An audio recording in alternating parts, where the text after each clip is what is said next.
যাহার 10টি সিকি আছে সে যদি একটি হারাইয়া ফেলে তবে প্রদীপ জ্বালিয়া ঘর ঝাঁটি দিয়া যে পর্যন্ত তাহা না পায় ভালো করিয়া খুঁজিয়া দেখে না বলে জিজ্ঞাসা চিহ্ন আছে। হালেলুয়া।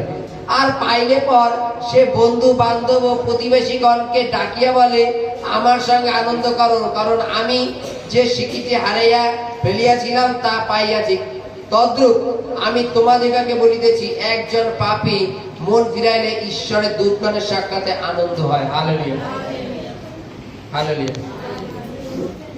বাইবেলে একটা উদাহরণ দিচ্ছে যে কোন একটা মহিলা, হালেলুয়া, কোন একটি স্ত্রী লোকের 10টি সিকির মধ্যে একটি সিকি হারিয়ে গেছে।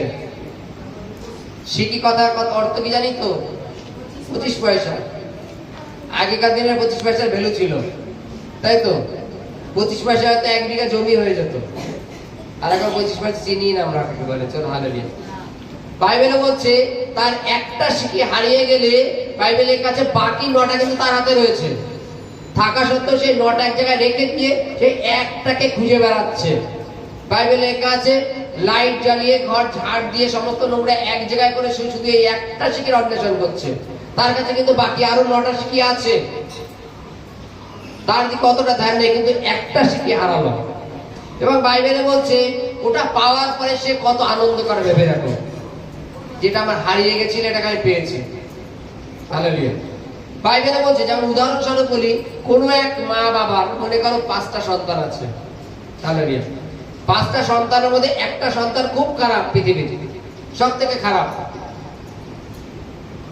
মা বাবা 4টে চিন্তা একদম করেই না, জানে ওরা মন্দতায় যাবে না, কিন্তু একটার জন্য প্রতিনিয়ত চিন্তা করে প্রার্থনা করে যায়।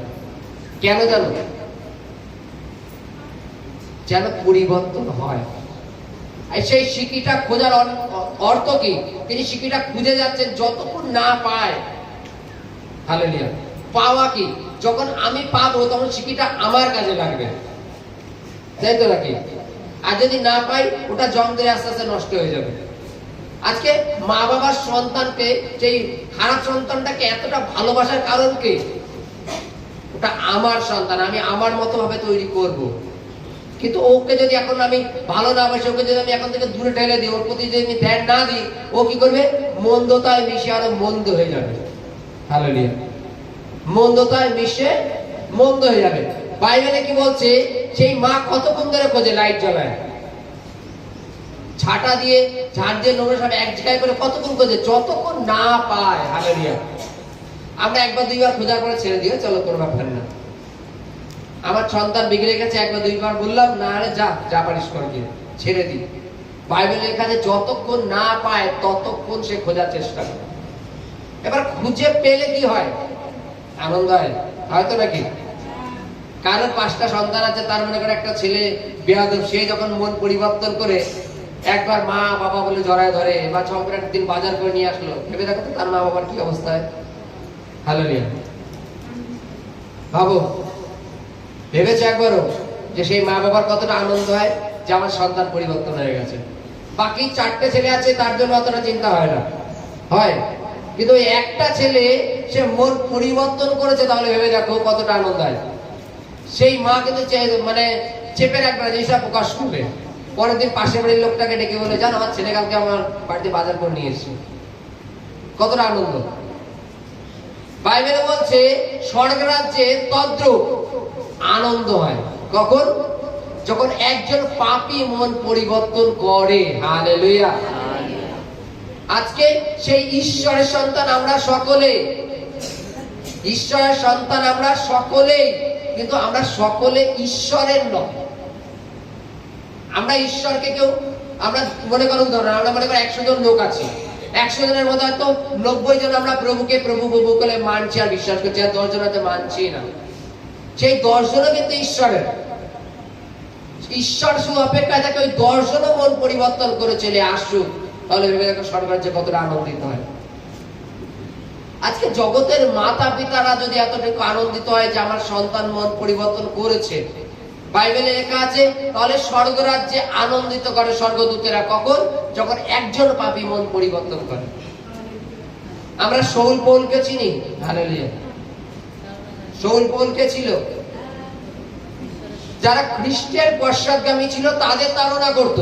হালেলুয়া। যারা খ্রিস্টের পশ্চাৎগামী ছিল তাদের তাড়না করত, তাদের ধরে ধরে জেলখানায় বন্ধ করে দিত। কিন্তু শৌল যখন পরিবর্তন হয়েছে, সে পাপ ছেড়ে দিয়েছে, পরে সে মন খুলে প্রচার করত। তাহলে ভেবে দেখো স্বর্গদূতরা কত আনন্দিত হতো। হালেলুয়া। আজকে উদাহরণস্বরূপ তুমি প্রভুর প্রার্থনা করো, তুমি সত্য পথে চলো, তোমার পরিবারের লোক তোমাকে প্রচুর তাড়না করে। কোনো একদিন যদি বলে যে ঠিক আছে আজকের থেকে আমিও তোমাদের সাথে প্রার্থনায় বসবো, আজকে থেকে পাপ কাজ করবো না, ভেবে দেখো তোমার মধ্যে কতটা আনন্দ হবে। হবে তো নাকি? আজকে ঈশ্বর সদাপ্রভু যিনি পবিত্র, যিনি আমাদের বারবার আহ্বান করছেন, তার একটাই লক্ষ্য, আমি যেমন পবিত্র তোমরাও পবিত্র হও। এবং যখন আমরা মন পরিবর্তন করে সদাপ্রভুর কাছে ফিরে আসি, সদাপ্রভু আনন্দিত হয়। হালেলুয়া। সদাপ্রভু আনন্দ করেন। কেন? একজন পাপী মন পরিবর্তন করেছে, আর তার সাথে সমস্ত স্বর্গ রাজ্য আনন্দিত করে। আমরা এখনো যারা পাপের মধ্যে আছি, ভেবে দেখো যে আমার জন্য স্বর্গরাজ্য এখনো উল্লাস চালু হয়নি, আনন্দ চালু হয়নি। যদি আমি পরিবর্তন হই তাহলে স্বর্গরাজ্যে আনন্দ চালু হবে। কারণ বাইবেলে লেখা আছে একজন পাপীও যদি মন পরিবর্তন করে স্বর্গরাজ্যে আনন্দিত হয়। হালেলুয়া। জয় যিশু।